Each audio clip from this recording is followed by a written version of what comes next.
in Asheville, North Carolina, we had the hurricane disaster, destruction, and loss of life. Drones immediately get used for locating trapped victims in inaccessible areas using their agricultural heavy drones. Took shopping basket, loading food, water, medicines, lower it down, deliver that supply to them. Now we have a much more rapid speed of deployment. Having it vehicle mounted, I can have that dock pre-positioned, take off, and start getting information back. We would be placed on the FCC's entity list. No other drone company has been scrutinized like DJI. And independent studies that have said DJI poses no data security threat. Tax-paying citizens look to the best product, and whether that be US made or not, you can't just have one player in the market. That's amazing. Now again, it's all about perspective and all the different range, and it's just getting that bird's eye view, angle, thermal, like laser rangefinder, all the different things. It is more and more information that is not addressed to or available to us from the ground and where we are, and we can get on the big tall ladder too. But still, drone tech, it's amazing, right? And that's where, I go back to, we were talking about that first day I saw DroneSense. Now I've got all this information. How do I start synthesizing it out? Okay, I need to get through the clutter to get those specifics. And DroneSense has been a huge help to incident command on that, organizing. And I have multiple aircraft operations. Now I can start to organize it out. And we had I can give you, I'll take your answer and I'll double it. First incident we used DroneSense on, we, on the north side of Fort Worth, had an elderly gentleman that was missing, and we're searching. And what was great was now for the first time, we, PCERT, were able to organize out different search areas. So each pilot knew, this is my area to search, this is my area. So we better organized, but also better deconflicted that airspace with drones. And also there was a Blue Angels practice for Alliance Airport in the same area. So we were able to restrict our movements so we didn't get into a TFR and get in trouble. So, that was phenomenal then. And where you guys are at now is just incredible. It's crazy. It was just the start of answering the problem of a drone is so awesome to have at a scene, but you're just flying with a controller with a screen, and you're the one guy, the one pilot, and everybody has to be looking over your shoulder, right? And like to see the image on the screen and such, and then or have to describe, well, there's a guy in a white shirt, like it's just it doesn't work that way. And DroneSense solved that and has that image and that information readily available to everybody. And that is just so powerful, so powerful. And along with that, I should add, they put me, I don't know why I got selected, but I became the command liaison, really. But they put me at the incident command post. I think it's one of those keep the chief away, things work better. But I'm able to now show you, as you just mentioned, now incident command could come look and get a real-time view. And that, when I say I sectored out units, it was through their input of, we haven't searched here, we need this area searched, and we were able to help them reduce down their manpower needs at the incident. That's amazing. I love it. I love hearing the reasons why you're a champion for DroneSense, not just because you think it's cool. There's such proven value adds there. I love it. Now, we've seen drones used in disaster response scenarios, such as hurricanes or wildfires, as you mentioned earlier. Can you share some stories about how drones have been instrumental in disaster response and helping first responders assess damage or locate victims quickly, like you mentioned with the elderly man? We actually just recently, and Brandon Carr was boots on the ground for this in Asheville, North Carolina, where we had the hurricane disaster and just massive flooding, destruction, and loss of life. And Brandon was able to go out there and support on the DroneSense side, and we supported on the hardware side. And one of the things we saw drones immediately get used for was locating trapped victims in inaccessible areas. Obviously there was the after the fact disaster mapping, body location recovery, but this was something I had talked about for years. Even go back to the Inspire when we could carry and deliver limited payloads, but now we saw drones go out, locate these people, and it's a huge morale boost that, hey, they know we're here. Okay, they're coming for us, right? But then next, we had a group of farmers that, in fact, one of them I had just interviewed for the On the Road with Chief YouTube series for DJI, named Russell Hedrick. And he got a group of farmers together, and they were, he's a former firefighter himself. They were able to get up in that area, and they were using their agricultural heavy, these are heavy lift drones. So their agricultural drones and the Flycart 30. And they actually took shopping basket, cut the wheels off, and were loading food, water, medicines. They would fly with like a Mavic 3 and located, be like the scout, and then have like the frigate, the freighter come out and drop stuff off, exactly. right? Like that.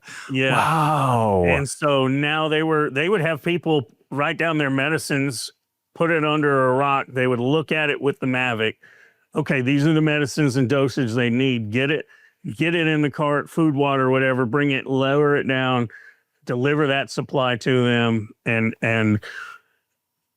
it was just incredible to see the innovation. Again, going to a drone that wasn't made to do that, and how they said, we will adapt it on the fly in that moment and make a difference in a disaster. And this is something I had theorized and talked about for a while.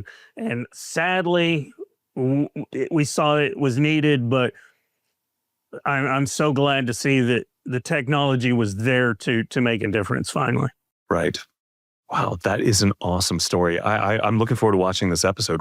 Where can people find your YouTube episode? YouTube, obviously, but what's it called again? So it's on DJI. It's called On the Road with Chief, and we're in season 2. We're in the middle of season 2. We haven't talked about the Asheville response yet with Russell. We're having to wait scheduling to get back with him and get the Asheville response recorded, and because there is also so many other things to it. But there's a lot of other on that YouTube series. A lot of other people we engage with and talk to that just tell how they have used drones, to make the world a better place, which is what we do at DJI. We make products to make the world a better place. Man, awesome story. Love hearing this. Now, as drones are becoming more widely adopted in public safety, training first responders is crucial. Can you talk about the training programs you've helped develop and how they're evolved over time to ensure that first responders are equipped to operate drones efficiently and effectively? Absolutely. That was one of the first things out of selfish reasons I mentioned earlier. I knew we needed to have a standard. Having been a fire service training officer for, almost 20 years at the point I got into drones, I wanted a skills manipulative knowledge-based approach.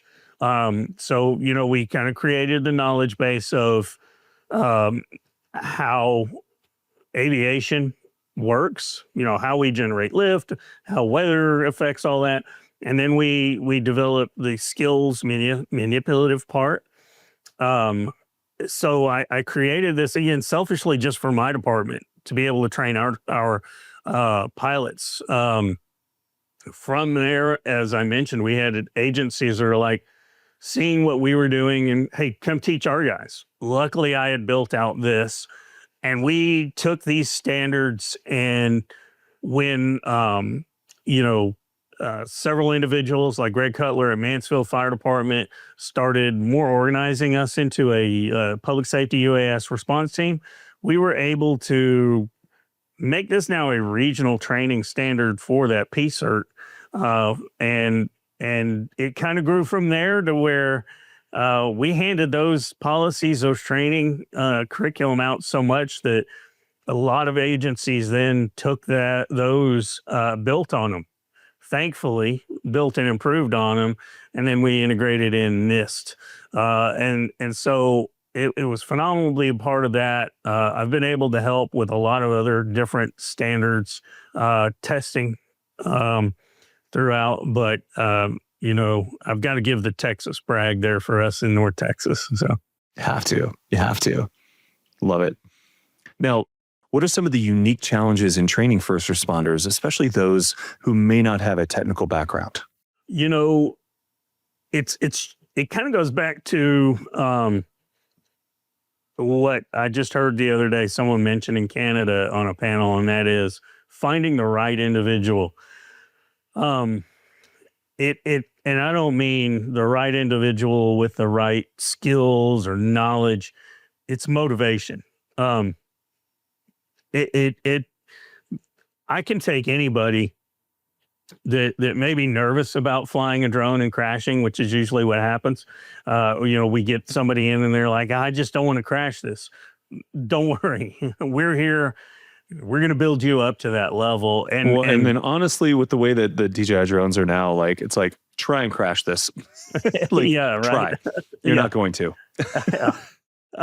So it's getting that confidence, I think, is probably the first big hurdle. The knowledge there's studying for a Part 107, taking a Part 107. Yes, I've taken a lot of promotionals, a lot of certifications. I'm a paramedic still. That's not easy. That test for sure. So neither is a Part 107, but there's so much training knowledge available out there to prep you for it. That's not a worry. It's getting that confidence, which gives you competence, that I think is one of the biggest challenges in training. And it takes with that leap of faith and knowing, what, I can do this. And again, as you said, now the technology is there to where, used to, we would really train a lot for if your drone went into ADI mode and how do you fly it. And it happens so rarely now that when I mention ADI mode to a lot of experienced drone pilots now, what's ADI mode? How long you been flying? Oh, about 2-3 years. Okay. Let me go back 5-6 years and let me tell you what ADI mode was. Because then it wasn't if you would go into ADI mode, it was when. So when you would go into ADI mode. So, it's getting that confidence. Mm-hmm. I'm afraid of heights. The way I equivalate it is I'm afraid of heights. But I'm also a rope rescue technician, and which means climbing at height to rappel, as it were, to dumb it down some. So how does someone like me, who I had a respectable job driving a ladder truck till I sold my soul to the devil and became fire chief, right? How did I have that confidence to go up that ladder? Koi Kessler always say it's like winning the lottery when you finally join. Yeah. Yeah. I think he got on a lot easier than I did. I tested a lot more than he probably did. Yeah. I'm not as lucky as him. And, but I had that confidence in my equipment, whether it was my training and my equipment, whether it was, doing ropes or climbing that ladder truck. So same kind of comes here. Have that confidence in the equipment and rely on your training, and you're going to do just fine. Nice. Now, how do you ensure that training is not only effective, but also tailored towards real world scenarios? Yeah, that can be a challenge if you're kind of self-starting and you may not have, you may be in a more rural area.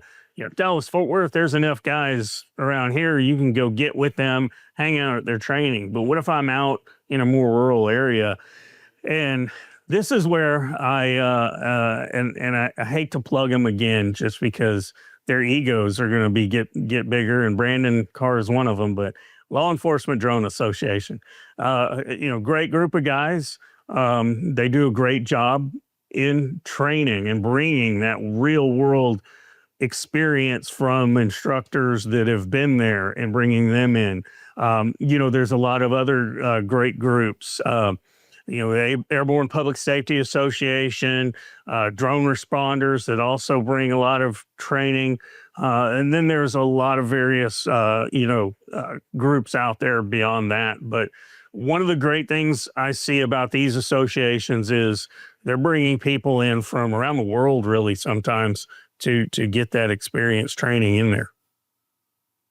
And then, of course, NIST training. I can't not mention them. Those are great guys. So great guys, and honestly, it's at least something, right? It's something for us to have some sort of a standard, and they're doing a hell of a job making it be the case. And now it's even like people are finally starting to pick them up. I mean, there's one sitting in my backyard, a whole setup right now, and it's just fun. It's also just fun for you to get ambidextrous with the controller again. And anytime I bring out a new drone or even one of my old drones, I run through the course and so on. That's real fun to see how it all goes. But nice. Now, speaking about drones, let's start to circle back circle back to DJI's drones. They're continuing to evolve. The latest Matrice 4 series offers intelligent aerial support, search and rescue. What are your thoughts on this new series, and how do you see the advancements helping public safety teams in high pressure situations? Again, at DJI, we like to, our mission, our goal is to make drones and make the world a better place. And we do that through, again, the focus on the R&D and innovating and pushing the limits ever forward. And so as we look at the Matrice 4 series, we look at the intelligence that's been put into that drone to enhance the pilot's capabilities and experience. One thing, I mentioned a minute ago, the camera capabilities are getting similar to what we have on the M30, but so too are the flight dynamic software, such as we have now a mode where you can go into speed control, just like you have, cruise control on your vehicle. We have cruise control with the aircraft where we can set it to fly. And now as a pilot, I'm concentrating on the flight of the aircraft, but I can also put more emphasis into what am I seeing in that camera view. Keeping that visual line of sight right now, but also what camera view do I have? And a search, the less human operation I'm having to do, the more I can now take that into the watching for an individual out there. We have our flight times. That's always the holy grail. And Achilles heel, the holy grail. How do we increase the flight times is a pursuit that's always out there, because the Achilles heel of the industry is your fuel supply, your battery flight time. How do we improve and make efficiencies there? And we are always ever tweaking that, so we're getting incrementally a little bit better flight times out of the aircraft.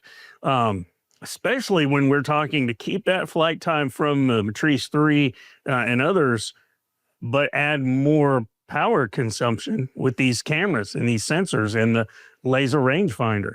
So that's been phenomenal to see.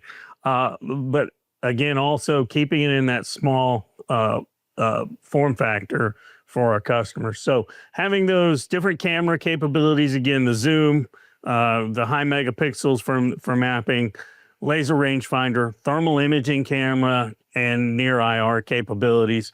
Then adding in the software capability where we're, advanced recognition for vehicles, to human to animal, and then also what area have I looked at and searched, to have that advanced capability to know I've looked at this area and now continue on. So just a lot of phenomenal upgrades to it. And again, going back to, if I need all weather, I'm not going to get that in the foldable version, but the dock version has that IP rating, but it's a trade-off. Now I don't have that portability form factor, but yes.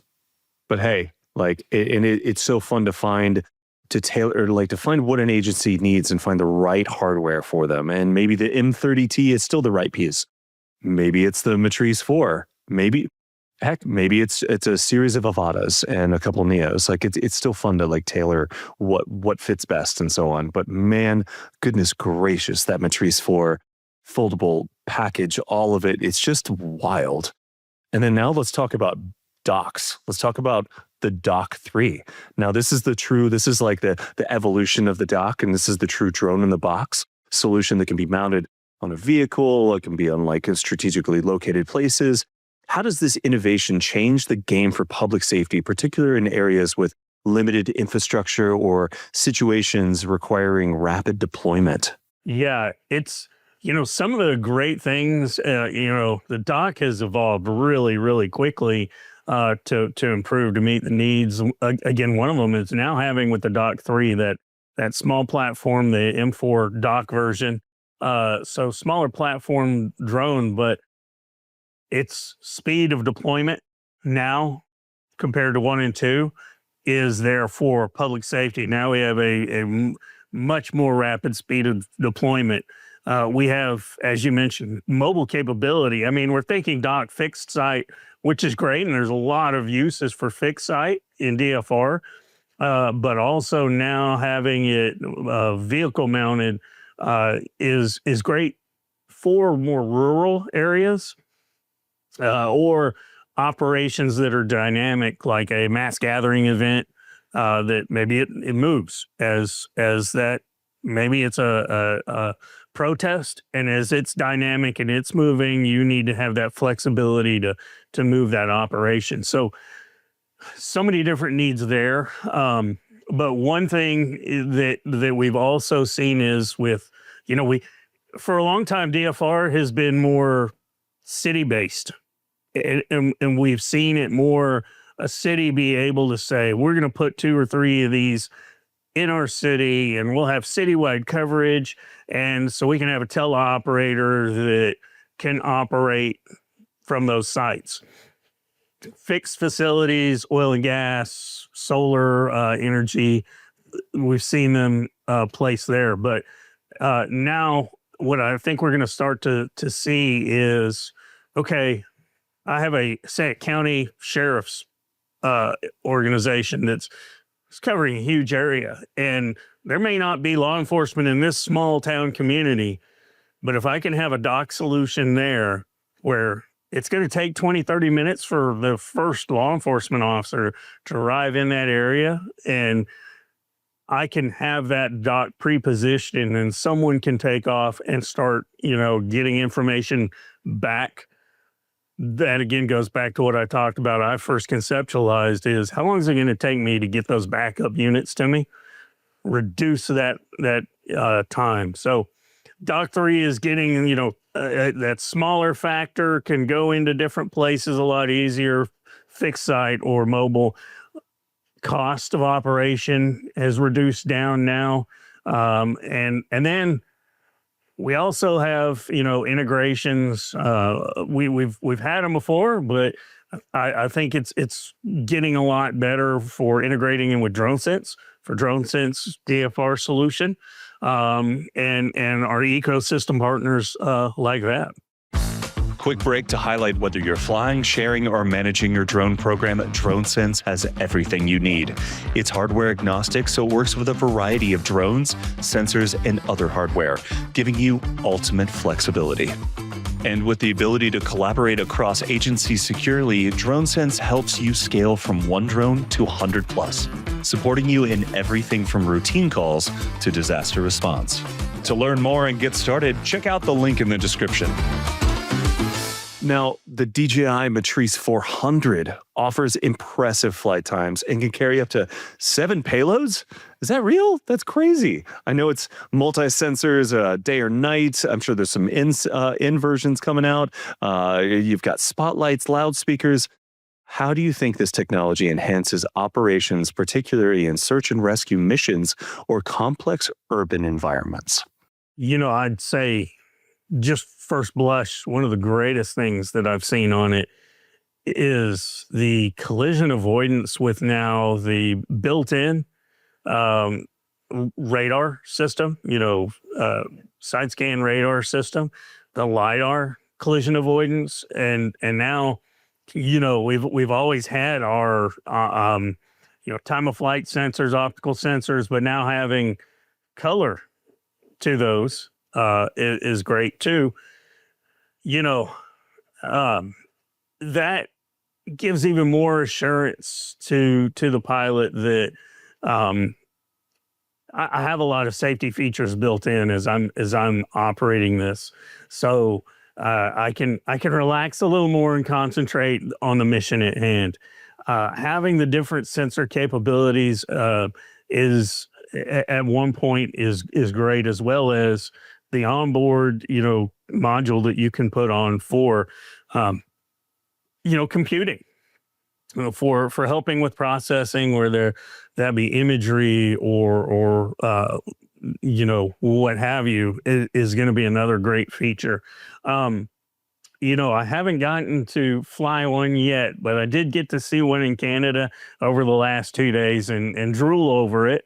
And just learning more and more about its capabilities and the software that's, built into it, as far as the app capabilities, are just pushing the envelope there as well. Man, it's wild to watch the evolution of all of this. And I mean, we say evolution, like I still remember the 100, right? Like that would look like an escape pod from like Star Wars, it was crazy. And that then moving to, I remember flying the octocopter, the big 600, right? And like all of that, but it was like, it didn't serve the need for like the actual enterprise space. And then getting a chance to fly the 200 and then the 210, as we were talking about, and just how much of a marvel that was, and how, wow, 2 batteries here, and like, oh, the dual payloads, and well, I could put one up on top, and it was already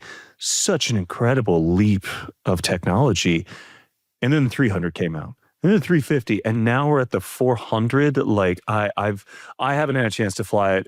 I've only seen photos and videos of it so far, and even just the way the handle is for the battery location to pull out, and the way the rectangle is the shape is shifted just a bit, just for airflow, that the Omni sensor on top. I mean, it's marvelous. I love seeing this amount of innovation and this quickly, and the constant R&D, as you mentioned, moving forward.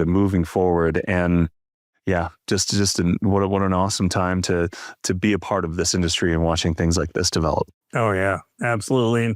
And you sit now back, having seen those iterations of drones, and you go, what's next? What can we come up with next? What could possibly be next? Yeah, and then our R&D comes up with it. It just is so fantastic to see and be a part of, as I said earlier. And that's one other thing, our commitment to that quality.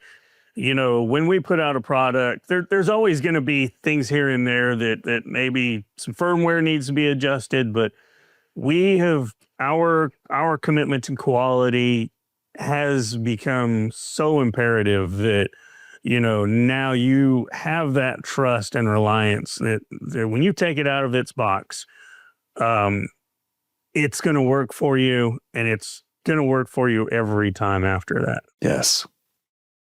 It's 100% the truth. And, this isn't knocking any other manufacturer or anything like at all, because my heart is with all of them. And I'm a big fan of everybody making all this amazing technology right now. But there is something to be said that when you open that box of a new or a very used even, or one you haven't even used in a while DJI product, you know that thing's going to fly. And it's not only going to fly, it's going to be flawless. It's just wild. So yeah, kudos. Love it. Love it. Always will be a DJI fanboy. Big fan. So now finally, there's been some increasing discussion around the NDAA provision requiring risk assessment for drones manufactured in China. What is the current status on this, and how do you think it might impact the adoption of drone technology in the public safety space? Yeah, that's a great question. It's one of our biggest industry challenges right now. So, real quick for those that aren't familiar, NDAA, National Defense Authorization Act, that was signed into law end of last year, December of last year by President Biden. In it, there is a provision that requires that our equipment go through an audit by a appropriate agency. This data security audit needed to be done within a year. If not, through no fault of our own, we would be placed on the FCC's entity list. Now, that's a process that normally involves an FBI investigation, fact-finding to determine if there is a reasonable reason that we pose a data security threat, violate law, things like that. We're concerned that there is no provision for that in this placing of us on that entity list, as well as the time frame. We had a transition in presidents, so we're at that 6-month mark now, and it has not been picked up by any agency because no agency was designated to do the data security audit. So now we're down to 6 months until placing of us on that list, and no agency has picked that up. And we're in a position where we welcome audit. No other drone company has been scrutinized but DJI, not like DJI. No other drone company has been scrutinized but DJI. And we have always welcomed all of the audits, the data security audits, that have included U.S. Department of Interior, U.S. Department of Defense, down the line, that have all been independent studies that have said DJI poses no data security threat. So we welcome this audit. We want to be a part of it if we can, have a right to reply and correct anything that may be found. And we look forward to it and the findings, because we're confident we're going to be found to not have any issues. So much so, I was actually just a few weeks ago in Washington, D.C. for a week, and I was able to meet with a lot of the Texas representatives and legislators and staff and Senate staff, and have great conversations to explain, look, we want the audit. We want to see it done fairly and properly, and we're concerned that the time frame is getting more compressed for it to be done properly, so that not only do we know if there's anything we need to improve upon, but again, giving confidence to our customers that we hope they have already, that when you utilize our products, we give you that control of your data. And we're a technology company, but we're hardware technology, not software. So we have no need. And it also points to the fact of why we have such a great ecosystem with DroneSense. So that now, you can air gap in many different ways. Don't fly your drone connected to the internet, or fly through DroneSense and compartmentalize that way. There's so many different great value options out there that we feel confident that this will show that we are a valued, trusted partner for public safety and customers across the U.S. and around the world. we're just unfortunately running into that time frame. And if anybody now is asking, well, what can I do to get my voice heard, or to say why they want to keep us as a product and have that freedom of choice in our fair market economy to purchase DJI and use it. This is where I point them to, again, Law Enforcement Drone Association, LEDA, Drone Service Providers Alliance, DSPA, Drone Advocacy Alliance, DAA, these different organizations that they can look to maybe become a member of, or at least connect with, to, see their initiatives on how they're getting their voices heard. Yeah, I mean, Wayne, you're definitely finding you guys self in a really a tough spot, and it's unfortunate. I grew up using DJI products, and I know I'm going to continue using DJI products. I know what I'm going to expect when I open one, as I mentioned, and what's going to come out of that box.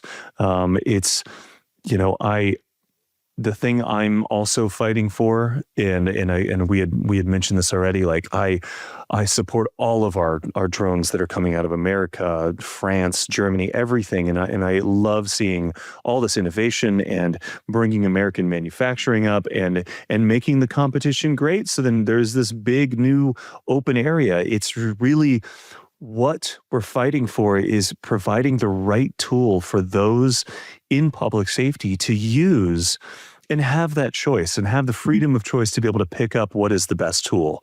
And I'll fight for that. And I know everyone else should as well. And it's just a tough spot. So I love hearing how open DJI is to having that. And just like Wayne's saying, and we'll link this in this episode as well, where you can seek more if you want to have your voice heard, of course. Otherwise, again, it's just fighting for giving our public safety officers the choice, instead of being told what they have to. Absolutely. And I even told members of Congress when I was there, and their staff, they should be looking at the U.S. drone industry and investing in supporting the U.S. drone industry. I love DJI. DJI has been a great company to work for, but I also understand, the need for customers for their tax-paying citizens look to the best product, and whether that be U.S. made or not. I think it's important that they have options, and we at DJI promote the industry. We want to see competition because that drives the industry. We're very fortunate that we have focused in R&D, as we've mentioned, but even they need a push, a nudge, and that's what, competition drives the market. And you can't just have one player in the market. So I look forward to a thriving industry, but I think it needs to be done the right way. Yes, I agree. Now, unfortunately, this episode's starting to come to its end. I'm having such a great conversation with you, Wayne, and I might have to drive to the one Buc-ee's location we have here in Colorado, but goodness gracious. Before we get over that, you already mentioned brisket. What's your go-to when you go into Buc-ee's? Oh man, when I go into Buc-ee's, it's preferably in the morning time, and I get their loaded breakfast burrito. Oh man, It's so good. Man, I haven't even been there for breakfast. Goodness gracious. Oh. After that, little known fact is their beaver tails are kind of like a cinnamon roll croissant, kind of flaky. Man, they're so good. But there's just so many great things in Buc-ee's that I tell you one thing I definitely like, driving a pickup diesel truck like I do and having to deal with DEF fluid is, there aren't that many places like Buc-ee's that I can roll up to one pump and I can get diesel and DEF fluid and then be back on the road. That's so true. I don't even know this world. I don't drive a diesel, but I know exactly what you're talking about. That is, didn't even think about that. Wow. Yeah, and there's only a few gas stations, service stations out there that are doing that. But man, I hate going and buying a box, coming out and trying to, imagine how if you you had to had dispose of the box either. Like it's just a whole yeah. So. Imagine you have Bucky's to fill makes your, it easy enough, even with the lights above all the bathroom stalls, so you know which ones are being used and stuff. Everything they do. Oh man, we can talk about that forever. That'd be a whole episode. Oh you man. know, Well, the whole holy trinity in Texas is HEB, Whataburger, and Bucky's. So, you know, man, and I still haven't been to HEB. HEB. oh, HEB, Howard E. Butts. I still haven't been yet, but I keep hearing about their tortillas Oh, yeah. and all of the such. So yeah, that's quite a I quite grew a up a spot. South Texas boy where, you know, they were still more down in South Texas, Corpus area to the valley and up a little ways. Nice. And now we have two within driving distance of my house now, That's within crazy. 10 minutes. Man, and I'm a Trader Joe's guy. It's like I want to have this like celebrity death match of awesome grocers. I don't know. Yeah. Anyway, back to this. Now, Wayne, you're throughout your career, you've been at the foremost of integrating drones into public safety. What is one of the most important lessons you've learned in this process that you believe every agency should take into consideration when adopting a drone technology? I would definitely go back to, you know, being open and transparent about, you know, your program. Now, there's going to be certain components with anything that public safety does that for operational security, there's going to be considerations, privacy protections, things you have to consider to protect, you know, patients, to protecting, you know, victims. So there are going to be definitely some of those, but I'm talking about if I'm going to have a program, the last time someone hears about me having a program does not need to be when they're hovering over your backyard. It needs to be long before that. They need to know that you're out there utilizing this drone. And some of the other things that I really caution, especially law enforcement agencies, is these should be conceptualized, policy written, and operated in, for the most part, a reactive, not a proactive, as in, you know, there's times when, again, I mentioned you may have planned or unplanned mass gathering events where you're going to need them to ensure the safety of the people involved. But average patrol duties, that's not where this needs to be. And, you know, especially as we're now taking another big step with drone as a first responder, I really shy away from patrol duties of this because I think we start to get into an area where we push the boundaries of public trust in the program. And so utilizing it again more as a reactive tool at that point to de-escalate, I think is a huge factor. So keeping those in mind, those still hold true today with anybody that hasn't a program or is looking to start a program. Well said, Wayne. Now, looking back at your work with DJI and the public safety sector, can you share a moment where you realized the true impact of drones in saving lives or enhancing operational efficiency? And how did that shape your ongoing work in the field? You know, it's been so fantastic to travel the world and see how DJI drones have in public safety made that crucial in that moment impact. Again, rather than it being able to say one specific incident, I will say what I've seen is a transformative change in operations of law enforcement, thanks to drones, to de-escalate. You know, over the years, we've had a call to action by the citizens that they serve to look at, evaluate, and change their tactics. They did. They looked at technology, they looked at drones, and they have made that huge, everything from not sending a tactical team indoors, flying a drone in first, to drone as first responder and de-escalating. You know, rather than being able to point to, as I did earlier, one specific incident, but now just looking at it as a whole, at that transformative change, drones have been phenomenal. Nice.